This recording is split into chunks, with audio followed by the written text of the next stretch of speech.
Good morning, Migz here with Scott Bosés, and he's going to show us this beautiful car that he has with him today. Scott? Thanks for having me, Migz. Pleasure Nice to be meeting here. you. Absolutely. Well, this is a home-built car, Okay. Meaning somebody built this at home. They happen to be a blacksmith and a farm implement repairman. And he had this idea that he wanted to build a race car that he could also drive on the street. And he pretty well did it. This car looks very much like an Eller, but it is totally home built. It ran the Flying Mile, which was an early NASCAR event, on Daytona Beach on the sand, and ran 1958, 1959, and 1960 on the sand. He joined what's called the Century Club, which is a car that did 100 miles an hour in 1958 on his first run.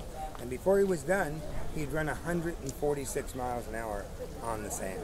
Originally, it was built with a 1950 Oldsmobile that had milled heads and dual carburetors. And the gentleman who built the car, his name was Ed Williams of Fithian, Illinois.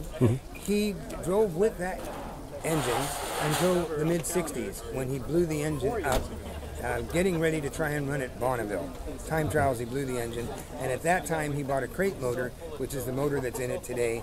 And of course, a crate motor in 65, why not buy the 427, 425 horse from Ford? Oh, wow. And that's what it has in it now. Thank you so much for sharing your stories with us in the beautiful car, and we appreciate it. Thank you very much for having me. Thank you, Scott.